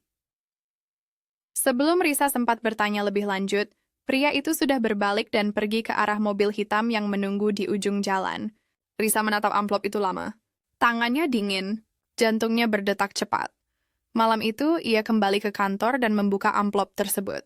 Di dalamnya hanya ada satu flash disk, sama seperti sebelumnya, tapi dengan label tulisan tangan, Safa Marwah. Ia menancapkannya ke laptop, menahan napas. Folder terbuka. Di dalamnya ada 2 subfolder. Donasi kemitraan jalur khusus ia membuka yang pertama. Ratusan nama muncul, lengkap dengan nominal transfer, nomor rekening, dan tanggal transaksi. Tapi yang membuat matanya melebar adalah kolom tujuan transfer. Sebagian besar tertulis F. Umar Proyek Bina Ibadah. Ia menggulir ke bawah dan di baris ke 132 ada catatan tambahan. Instruksi langsung. HMN. Risa menatap 3 huruf itu lama. Shh. Ia menggumam pelan. "Siapa?" Namun sebelum sempat berpikir lebih jauh, laptopnya mendadak menampilkan pesan error. Seluruh layar berkedip lalu hitam. Sebuah teks muncul di tengah layar. "Berhenti, Risa." Ia terlonjak kaget, mematikan laptop seketika. Seseorang jelas sedang memantau. Ia menatap sekeliling ruang redaksi. Sunyi, hanya suara hujan di luar. Rasa takut mulai merayap lagi, tapi kini bercampur dengan sesuatu yang lebih kuat. Tekad. Keesokan paginya, Risa menemui Fadil di ruangannya. Wajah pemimpin redaksi itu tampak tegang. "Risa, kamu tahu aku dukung kamu dari awal. Tapi sekarang situasinya udah di luar kendali. Polisi bisa datang ke sini kapan aja. Kalau aku berhenti sekarang, semua yang udah aku dan Ahmad lakuin sia-sia, Pak," kata Risa dengan suara bergetar. Fadil menatapnya lama. "Aku paham. Tapi kamu harus tahu, Faisal bukan pemain tunggal. Nama Hemen itu bukan orang sembarangan. Itu singkatan dari menteri sendiri." Risa membeku. "Pak? Maksud Bapak?" Fadil mengangguk pelan. "Ya, semua benang ini ujungnya ke dia." Dunia Risa seperti runtuh sesaat. Seluruh perjuangan yang ia pikir hanya akan menjatuhkan satu pejabat, ternyata bersinggungan langsung dengan orang tertinggi di kementerian. Dan Ahmad mungkin tahu sejak awal. Risa berdiri perlahan menatap keluar jendela. Jakarta tampak kecil dari lantai 8. Tapi di bawah sana, kehidupan terus berjalan tanpa tahu bahwa kebenaran sedang dikorbankan demi nama yang mereka ucapkan di doa-doa. "Pak, kalau memang sampai menteri terlibat," katanya dengan suara pelan tapi tegas, "maka aku nggak akan berhenti. Sekalipun seluruh dunia menentang, aku tetap tulis." Fadil menatapnya lama. "Kamu sadar ini bisa mengancam nyawamu?" Risa tersenyum tipis. "Kebenaran memang selalu mahal, Pak. Tapi lebih mahal kalau disembunyikan." Malam itu, Risa duduk di depan laptop yang kini tanpa koneksi internet. Ia menulis dengan tenang, menggunakan mode offline. Tulisan demi tulisan mengalir seperti darah dari luka yang tak bisa disembuhkan. Ketika ibadah dijadikan alat dan doa dijual dengan harga dunia, siapa yang masih bisa percaya pada surga? Air mata menetes di pipinya, tapi ia terus menulis. Setiap kata terasa seperti peluru, dan setiap kalimat adalah doa bagi orang yang sudah terluka, termasuk Ahmad, hingga tiba-tiba ponselnya bergetar lagi. Pesan singkat dari nomor tak dikenal. Ahmad berhasil keluar. Tapi dia dalam pelarian. "Jangan cari dia. Dia akan cari kamu." Risa menatap pesan itu lama. Ada harapan kecil di dadanya, tapi juga ketakutan yang baru. Kalau Ahmad masih hidup, apakah dia masih di pihaknya? Dini hari sebelum tidur, Risa menatap layar laptopnya sekali lagi. Di folder Safa Marwah, kini muncul satu file baru. Nama file itu, Kebenaran PDF. Ia yakin ia tidak menambahkannya. Tangannya gemetar saat mengklik. Layar menampilkan satu foto. Ahmad Saifullah duduk di meja, dikelilingi oleh dua pria yang wajahnya kabur, tapi salah satunya memakai cincin khas yang pernah Risa lihat di foto Faisal Umar. Dan di bawahnya, satu kalimat pendek. Setiap orang yang membawa cahaya, suatu hari akan terbakar olehnya. Risa menatap layar itu dengan mata berkaca-kaca. Kini ia tak tahu lagi siapa musuh dan siapa kawan. Ia hanya tahu, kebenaran yang sedang ia kejar kini telah menelan satu jiwa, dan mungkin akan segera menelannya juga. Malam itu hujan turun deras membasahi seluruh kota, dan di antara suara gemuruh, Risa berjanji pada dirinya sendiri. Apapun yang terjadi, kebenaran ini harus sampai ke dunia luar. Meski ia harus jatuh ke dalam jaring yang ia ciptakan sendiri. Sudah 4 hari sejak pesan misterius itu masuk. 4 hari tanpa tidur yang layak, tanpa tenang, tanpa kepastian. Jakarta tampak lebih gelap dari biasanya. Hujan turun hampir setiap malam, dan di setiap titik air yang menetes di kaca jendela apartemennya, Risa melihat bayangan ketakutan yang semakin menebal. Namun di balik semua itu ada satu hal yang terus memanggilnya, kebenaran. Ia menatap layar laptop di hadapannya. File kebenaran PDF masih tersimpan di sana. Setiap kali ia buka, perasaan di dadanya seperti diguncang. Foto Ahmad bersama dua pria misterius itu menjadi semacam simbol pengkhianatan dan sekaligus peringatan. Namun pagi ini, sesuatu berbeda. Sebuah pesan masuk ke email pribadinya. Kalau kamu masih percaya pada kebenaran, datanglah ke tempat kita pertama kali bertemu. Tengah malam ini. Sendirian. Adan Risa mematung. Ainan Ahmad Saifullah. Tangannya gemetar saat membaca pesan itu berulang kali. Ia tahu risiko yang menunggunya, tapi sesuatu dalam dirinya berkata, ini harus dihadapi. Sekali untuk selamanya, tengah malam. Kawasan Kalibata City tampak sepi. Lampu-lampu jalan redup dan udara terasa lembab oleh hujan yang baru berhenti. Risa melangkah pelan ke arah kafe tua tempat mereka dulu bertemu. Kopi Haji. Tulisan lusuhnya masih tergantung di atas pintu.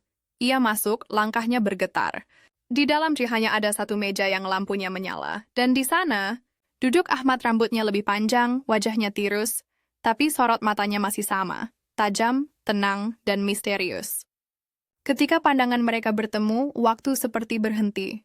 Risa, katanya pelan, suaranya serak. Risa hanya berdiri di depan meja itu. Aku kira kamu mati. Ahmad tersenyum tipis. Mereka juga kira begitu. Tapi ternyata Tuhan masih kasih aku waktu buat menjelaskan semuanya. Menjelaskan atau menipu lagi. Nada Risa dingin, tapi getarannya tak bisa disembunyikan. Ia duduk perlahan, menatapnya tanpa berkedip. Ahmad menunduk, lalu mengeluarkan sebuah flash disk dari saku jaketnya. Ini yang seharusnya kamu lihat dari awal. File Safa Marwah yang kamu dapat cuma sebagian dari kebenaran. Aku sengaja sembunyikan sisanya. Kenapa? Risa bersandar, nadanya menuntut.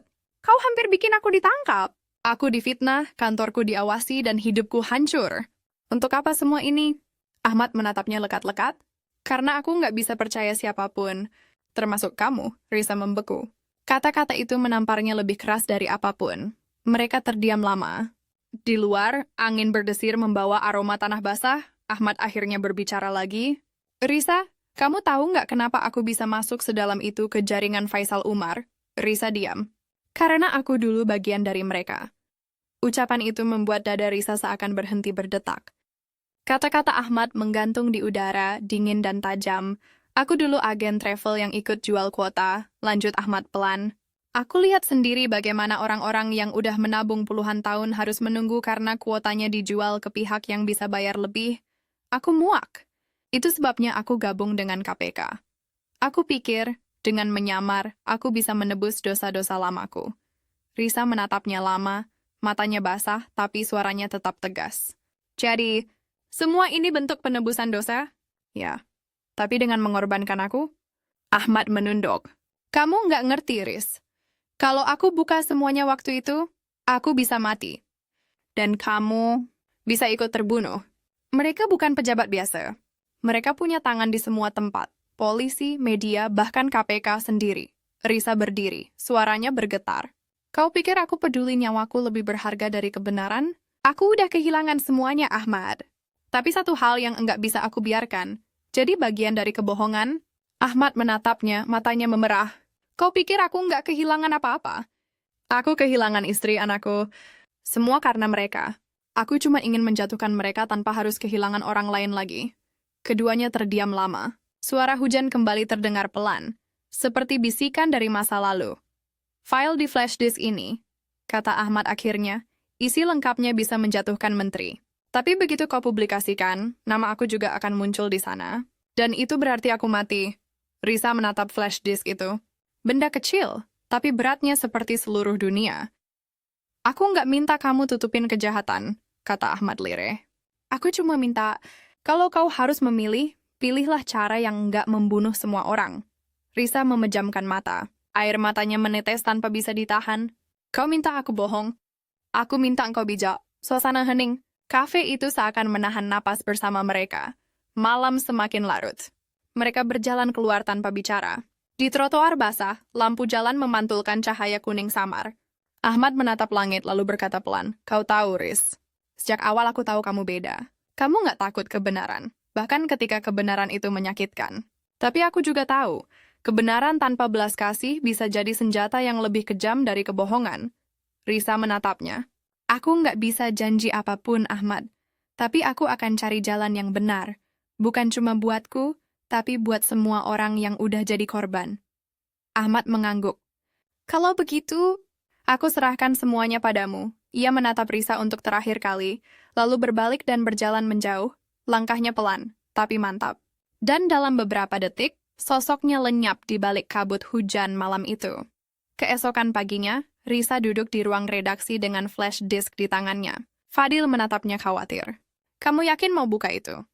Kalau aku nggak buka sekarang, semua pengorbanan sia-sia. Ia menancapkan flash disk ke laptop, menahan napas.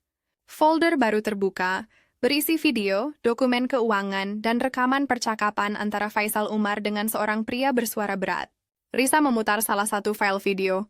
Di layar, terlihat Faisal duduk di sebuah ruangan mewah, bersama seorang lelaki berjas hitam yang mengenakan cincin dengan lambang bulan sabit. Suara Faisal terdengar jelas. Kuota itu harus tetap jalan, Pak Menteri. Kita nggak bisa berhenti sekarang. Terlalu banyak uang di dalamnya. Risa menatap layar itu dengan mata membelalak. Ia akhirnya tahu.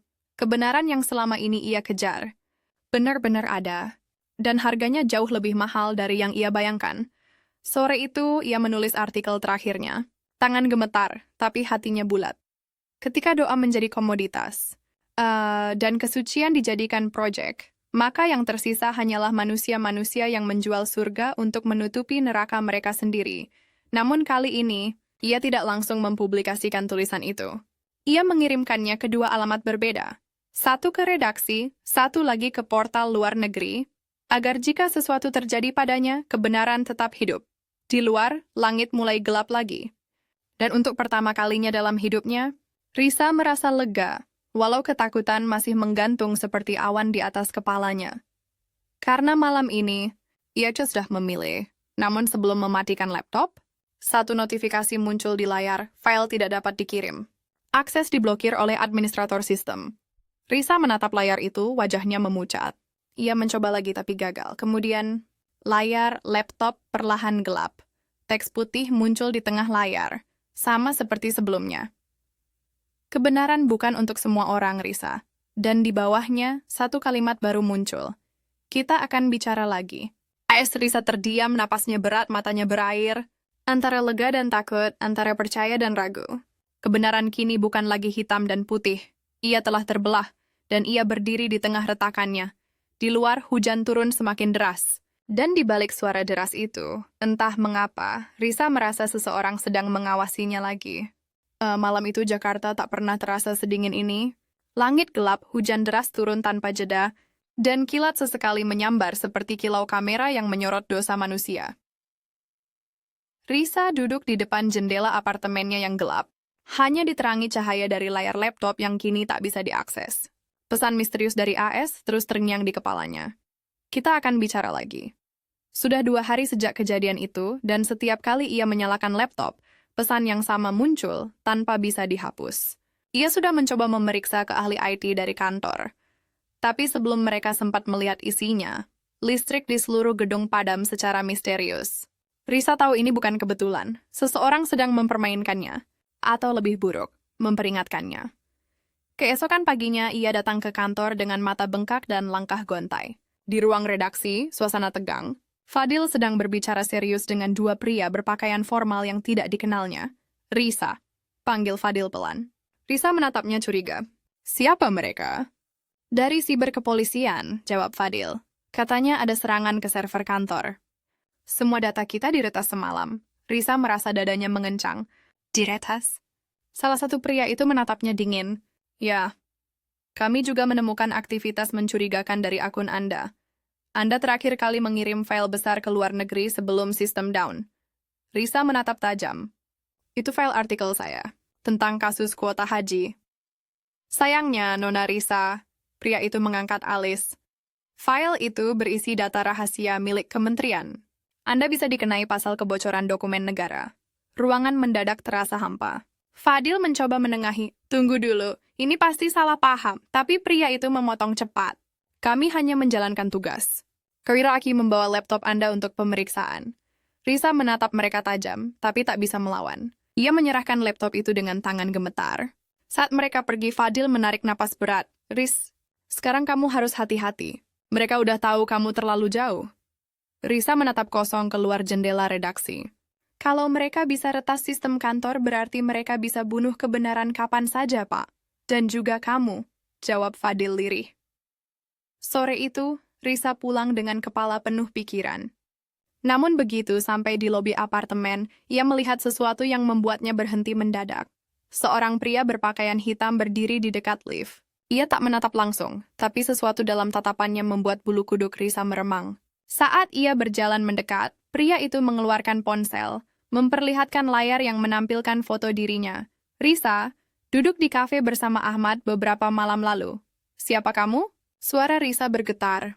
Pria itu tidak menjawab. Ia hanya berbisik pelan. Berhenti sebelum terlambat, Nona Risa. Kami sudah beri peringatan. Jangan sampai ada darah di balik doa. Kemudian ia berbalik, masuk ke lift dan menghilang. Risa berdiri mematung. Napasnya tersengal, jantungnya berdetak kencang. Kalimat itu, darah di balik doa. Ia tahu itu bukan ancaman kosong. Itu peringatan nyata. Malamnya Risa kembali ke apartemen. Lampu tak ia nyalakan. Ia hanya duduk di kegelapan, menatap cahaya kilat di luar jendela. Di dalam keheningan, ponselnya tiba-tiba bergetar. Nomor tak dikenal. Kau masih ingin tahu kebenaran, Risa? Datang ke Masjid Nurul Aman pukul 11 malam sendirian. Masjid Nurul Aman. Tempat pertama ia memotret bukti transaksi donasi palsu beberapa bulan lalu. Tempat yang sama di mana Ahmad dulu bilang, semua jejak dosa selalu berawal dari tempat suci. Risa menelan ludah. Ia tahu ini bisa jadi jebakan, tapi juga bisa jadi kesempatan terakhir.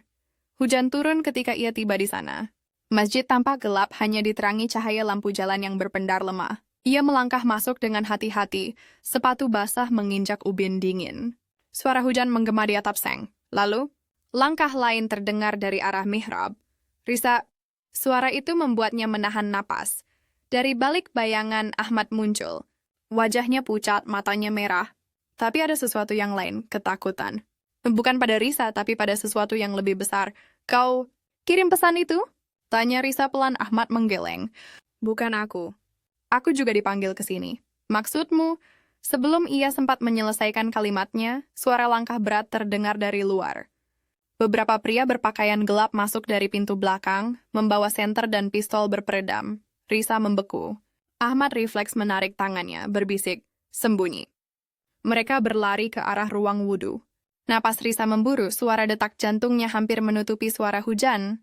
Dari kejauhan terdengar salah satu pria berkata keras, ambil dia hidup-hidup, perintah dari atas langsung. Siapa mereka? Risa berbisik, Ahmad menatapnya dengan wajah putus asa. Anak buah Faisal. Mereka mau pastikan nggak ada yang bocor. Jadi ini jebakan? Ahmad mengangguk pelan. Dan aku yang bawa kau ke sini. Risa menatapnya, wajahnya berubah tegang. Kau sengaja? Bukan. Ahmad menggenggam bahunya. Aku pikir mereka mau negosiasi. Aku bodoh. Aku pikir aku masih bisa menahan mereka. Air mata Risa mengalir, tapi bukan karena takut, karena kecewa. Ahmad, aku percaya padamu. Dari luar, suara langkah semakin dekat. Ahmad menghela napas panjang. Riz, kalau aku nggak bisa keluar dari sini, janji satu hal. Apa? Sebarin datanya, semua. Jangan simpan apapun. Risa menggeleng keras. Aku nggak mau ninggalin kamu. Tapi Ahmad tersenyum tipis. Kebenaran nggak boleh mati di sini. Salah satu dari kita harus hidup. Dan tanpa peringatan, ia mendorong Risa ke arah pintu kecil di belakang tempat wudhu. Lari, Ahmad! Lari, Risa! Suara tembakan terdengar. 1, 2, 3 kali. Risa berlari di bawah hujan deras, air mata bercampur dengan air langit. Ia menoleh sesaat, terlihat Ahmad jatuh ke lantai masjid. Tubuhnya terhempas, darah mengalir di ubin suci. Beberapa jam kemudian, berita pagi menyebar cepat. Seorang pria ditemukan tewas di Masjid Nurul Aman. Diduga korban perampokan. Risa menatap layar ponselnya lama. Tangannya gemetar. Suara berita terdengar jauh, seolah datang dari dunia lain. Ia tahu itu bukan perampokan. Itu eksekusi. Dan di dada hanya ada satu hal yang tersisa. Dendam bercampur kesedihan. Sore itu, ia pergi ke tempat aman, warnet kecil di pinggiran kota. Ia membuka file dari flash disk terakhir yang Ahmad berikan padanya. Kali ini ia tak berhenti meski pesan peringatan muncul di layar. Tiap detik terasa seperti bom waktu. File demi file terbuka, transaksi rekening, daftar nama pejabat, dan satu folder terakhir berjudul Imam. Ia klik. Di dalamnya, satu video. Faisal Umar berbicara di depan kamera, dengan suara datar. Ini bukan soal agama. Ini soal sistem. Kalau mereka bisa beli jalan ke surga, kenapa kita nggak jual tiketnya? Risa menutup mulutnya, menahan isak.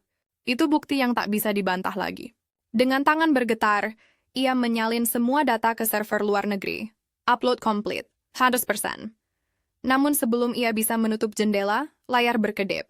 Satu notifikasi masuk. Kau sudah melakukan hal yang benar, Risa. Tapi mereka tidak akan berhenti. Ayah si Risa menatap layar itu, air matanya jatuh. Selamat jalan, Ahmad. Malam itu, berita meledak di seluruh negeri. Skandal korupsi kuota haji akhirnya terbongkar. Nama Faisal Umar, Hasanuddin Malik, dan beberapa pejabat kementerian disebut terang-terangan. Menteri sendiri dipanggil untuk diperiksa. Namun, di balik euforia publik, Risa hanya duduk di kamar gelap, menatap layar kosong. Ia menang, tapi kehilangan segalanya. Suara hujan kembali turun, lembut, seperti doa yang tak selesai. Risa menutup matanya, berbisik pelan, darahmu nggak sia-sia, Ahmad. Tapi sekarang aku tahu, setiap kebenaran butuh korban. Dan kali ini, kebenaranku berlumur darah. Ia menatap jendela, di mana kilat menyambar seolah menulis namanya di langit. Malam itu, Jakarta berdoa. Tapi sebagian doa itu tenggelam dalam darah. Subuh di Jakarta terasa lain hari itu. Udara lembab, jalanan sepi, tapi di udara ada sesuatu yang menggantung. Ketegangan yang tak bisa dijelaskan. Seolah kota ini baru saja menelan rahasia besar, dan kini sedang mencerna akibatnya. Risa terbangun oleh dering ponsel yang tak berhenti. Puluhan panggilan tak terjawab, pesan masuk dari nomor tak dikenal, bahkan dari media nasional lain yang memintanya bicara soal kebocoran dokumen yang mengguncang negeri. Ia memandang layar itu tanpa ekspresi. Nama-nama besar kini jadi headline di semua portal berita. Skandal kuota haji, pejabat Kementerian Agama ditangkap KPK. Kebocoran data ungkap mafia ibadah haji, diduga ada jenderal terlibat. Jurnalis muda bongkar kejahatan suci. Dan di antara semua itu, ada satu berita kecil di bawahnya. Seorang pria bernama Ahmad Saifullah tewas di masjid akibat luka tembak. Polisi masih menyelidiki. Risa memejamkan mata. Berita itu membunuhnya pelan-pelan. Dunia berteriak tentang kebenaran yang ia bawa, tapi tidak ada satu pun yang peduli pada orang yang harus mati untuk itu. Pukul 7 pagi. Fadil datang ke apartemen Risa tanpa pemberitahuan. Wajahnya kusut, rambut acak-acakan. Ia membawa map tebal dan secangkir kopi yang sudah dingin. Risa, katanya perlahan, kau sadar apa yang sudah kau lakukan? Risa menatap kosong. Aku cuma melakukan tugasku. Ya, tapi sekarang semua orang memburumu. Pemerintah, polisi, bahkan pihak yang belum kita tahu siapa.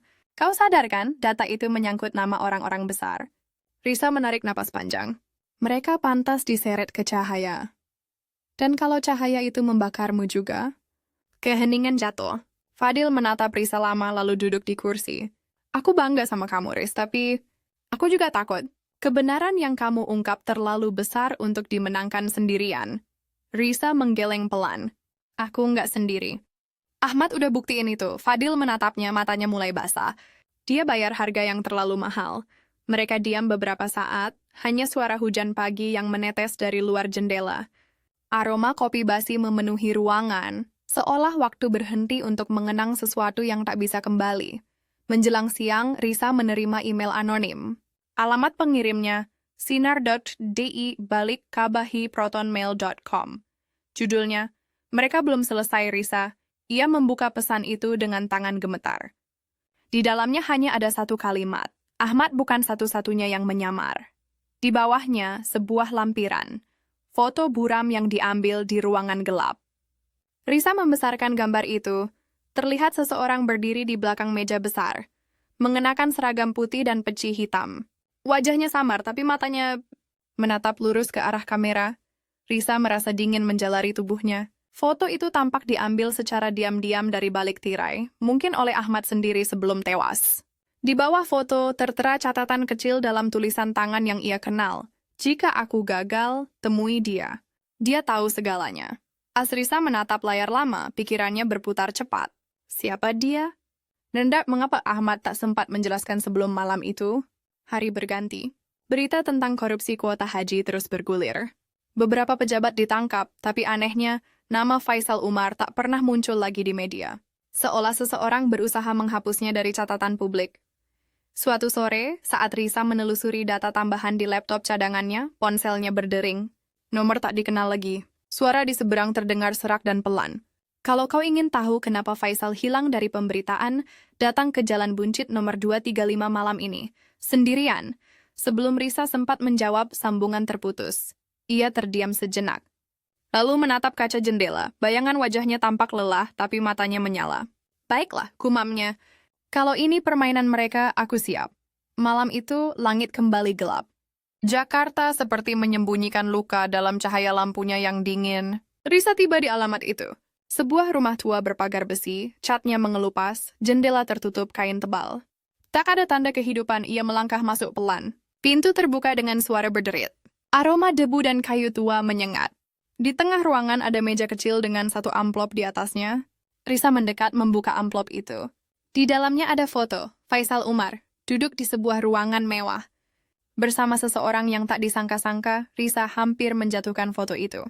Pria di sebelah Faisal adalah Hasanuddin Malik. Pejabat yang disebut sudah ditahan KPK. Tapi foto itu jelas diambil baru-baru ini. Hasan masih bebas. Dan di bawah foto ada tulisan tangan yang sama seperti sebelumnya. Kebenaran belum selesai. Ada yang lebih tinggi dari mereka. Tiba-tiba, suara langkah terdengar dari luar rumah. Berat dan tergesa-gesa. Risa spontan mematikan senter ponselnya, menahan napas di balik dinding. Dua orang pria masuk. Salah satunya berbicara dengan nada tegas. Ambil semua yang ada di meja. Perintah dari atas. Jangan sampai jejaknya bocor lagi. Risa tahu itu suara yang sama yang pernah datang ke lobi apartemennya. Dia orang yang mengatakan darah di balik doa. Dengan hati-hati, Risa merayap ke belakang rumah. Keluar lewat jendela kecil. Saat kakinya menginjak tanah, ia mendengar suara kertas robek dan kaca pecah dari dalam. Mereka menghancurkan semua bukti. Namun, ia sempat menyimpan foto itu di sakunya. Dini hari. Risa kembali ke apartemen, tubuhnya lelah, tapi pikirannya menyala. Ia menatap foto itu sekali lagi. Faisal dan Hasan. Dua orang yang seharusnya sudah jatuh, tapi ternyata masih hidup bebas. Dan Ahmad mati untuk kebenaran yang setengah. Ia membuka laptop, menulis di file baru. Bayangan yang tersisa bukanlah sisa dosa, tapi sisa keberanian yang belum selesai. Kalimat itu menjadi pembuka artikel barunya, bagian kedua dari laporan besar. Namun, sebelum ia sempat mengetik lebih jauh, muncul pesan pop-up di layar. Kau sudah memperingatkan mereka. Sekarang giliran mereka memperingatkanmu. Lalu layar berubah hitam. Risa tertegun. Detak jantungnya memburu. Ia menatap ke jendela apartemen dan untuk sesaat, ia melihat sesuatu di seberang jalan. Siluet seseorang berdiri di bawah lampu jalan, menatap langsung ke arahnya. Wajahnya tak terlihat, tapi tubuhnya kaku, seolah menunggu aba-aba. Risa menutup laptop pelan, lalu mengambil kamera di meja. Ia mengarahkan lensa keluar jendela, menzoom perlahan. Saat fokusnya tajam, sosok itu bergerak. Perlahan, mundur ke dalam bayangan, lalu menghilang begitu saja. Ia menatap kosong keluar. Ada rasa takut, tapi juga semacam kepastian. Ia tahu kini permainan baru dimulai. Bukan soal dokumen, bukan soal pejabat, tapi tentang siapa yang sebenarnya mengatur semua ini dari balik tirai. Pagi menjelang. Risa berdiri di balkon, menatap langit yang mulai terang. Ia menyalakan ponselnya, membuka foto Ahmad, yang tersenyum di kafe tempo hari, saat semuanya masih sederhana. Kalau aku berhenti sekarang, berarti kau mati sia-sia, bisiknya. Ia memegang kalung kecil di lehernya, milik Ahmad, yang dulu ia temukan di masjid setelah tragedi itu. Lalu dengan tekad yang semakin keras ia berbisik pada dirinya sendiri, aku akan cari siapa dalang sebenarnya, sampai habis. Dan di kejauhan, dari balik cahaya pagi, bayangan seseorang kembali tampak di bawah pohon, mengawasi dari jauh, bayangan yang tersisa. Bayangan yang menunggu, bayangan yang tahu segalanya. Fajar di Jakarta tampak indah, tapi bagi Risa, cahaya itu terasa pahit. Langit memerah lembut, seolah matahari tahu bahwa hari ini bukan hari kemenangan, melainkan pengakuan. Udara pagi membawa aroma debu, kopi, dan ketegangan yang tak terlihat. Sudah 3 hari sejak ia menerima pesan terakhir itu, sekarang giliran mereka memperingatkanmu. Sejak malam itu, Risa tak bisa tidur. Setiap suara langkah di koridor apartemen membuatnya terlonjak. Ia tahu ia sedang diawasi. Tapi ia juga tahu, berhenti bukan pilihan. Pagi ini, ia memutuskan satu hal. Semuanya harus berakhir. Bukan dengan pelarian, tapi dengan kebenaran. Ia datang ke kantor redaksi dengan wajah pucat tapi mata yang tegas. Fadil menatapnya dari balik meja, tampak letih dan cemas. Risa, kau harus hilang dulu. Media lain udah mulai cari-cari kamu. Ada yang bilang kamu bagian dari kebocoran KPK. Risa hanya tersenyum pahit. Lucu ya, mereka takut pada orang yang cuma bawa data. Tapi nggak takut sama orang yang jual surga. Fadil memijat pelipisnya. Riz, aku ngerti idealismemu. Tapi ini bukan sekadar idealisme. Ini hidup dan mati, Risa menatapnya dalam. Justru karena itu aku nggak mau mati dalam diam.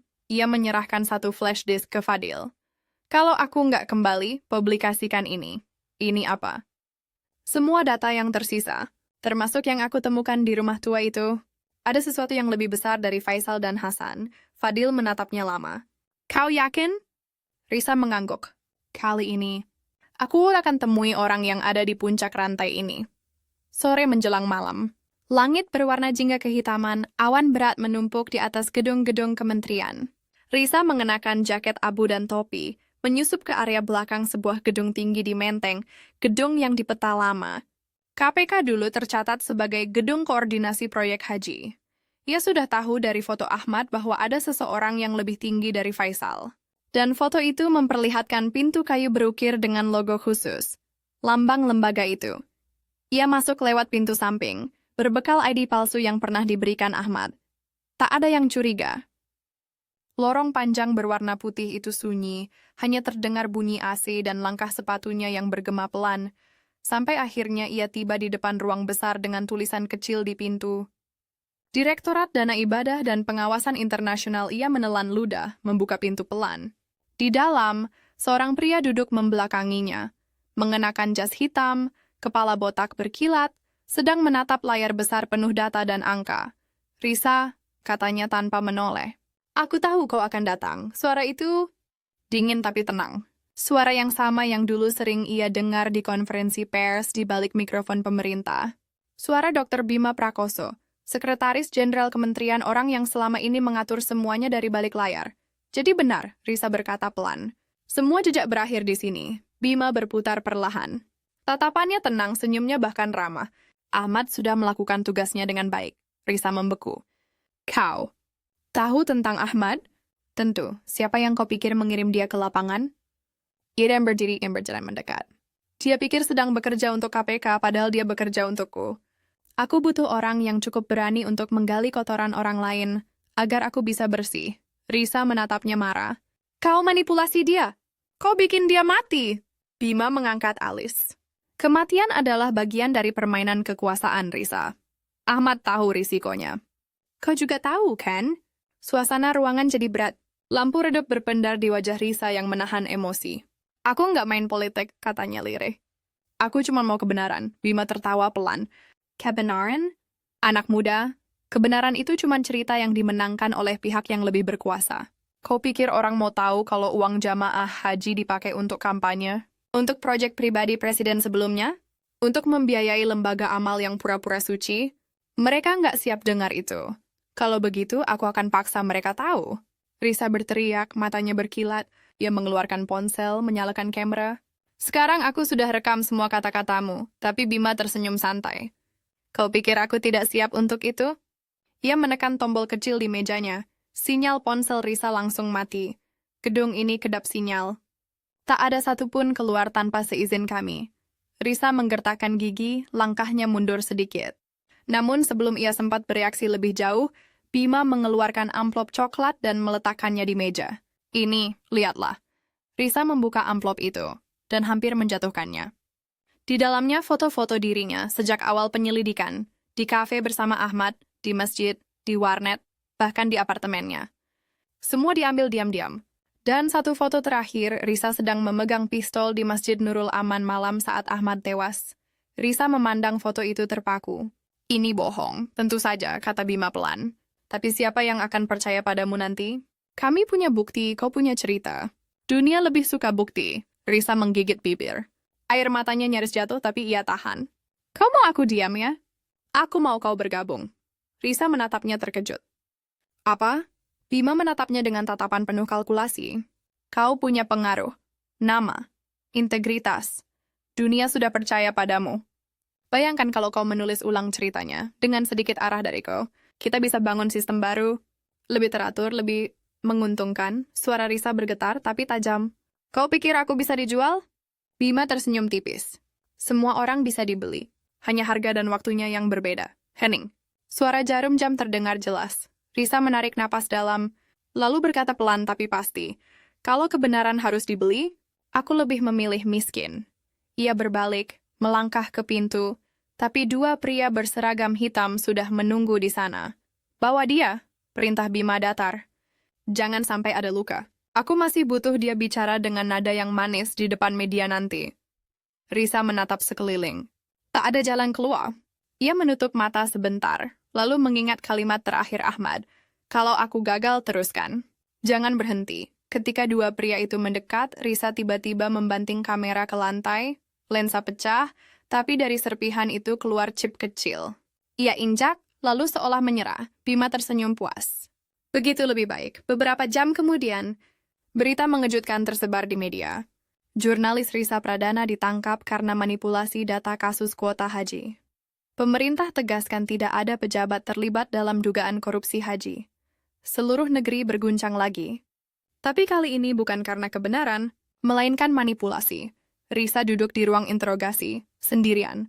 Tangan diborgol, rambut berantakan, wajahnya lelah. Namun matanya tetap hidup. Polisi yang memeriksanya berkata dingin, kalau kau kerja sama, hukumannya ringan. Risa tersenyum samar. Aku udah kerja sama, tapi sama orang yang benar. Mereka tak paham maksudnya, yang mereka tak tahu. Chip kecil yang Risa injak tadi bukan untuk menghancurkan data. Chip itu menyimpan seluruh rekaman percakapannya dengan Bima yang otomatis dikirim ke server luar negeri milik Ahmad, sistem yang dulu mereka buat bersama. Dan beberapa jam kemudian, dunia berubah lagi. Berita besar muncul keesokan paginya, rekaman bocor ungkap dalang korupsi kuota haji, Section Kemenag, jadi otak. Risa Pradana dibebaskan, KPK ambil alih kasus. Di layar TV ruang tahanan, Risa melihat wajah Bima diborgol, dikerubungi kamera wartawan. Ia menatap layar itu lama, air mata menetes di pipinya. Bukan karena kemenangan, tapi karena semua ini harus dibayar dengan kehilangan Ahmad, kebenaran, dan sebagian dari dirinya sendiri. Beberapa minggu kemudian, Risa berdiri di tepi kuburan kecil di pinggiran Depok.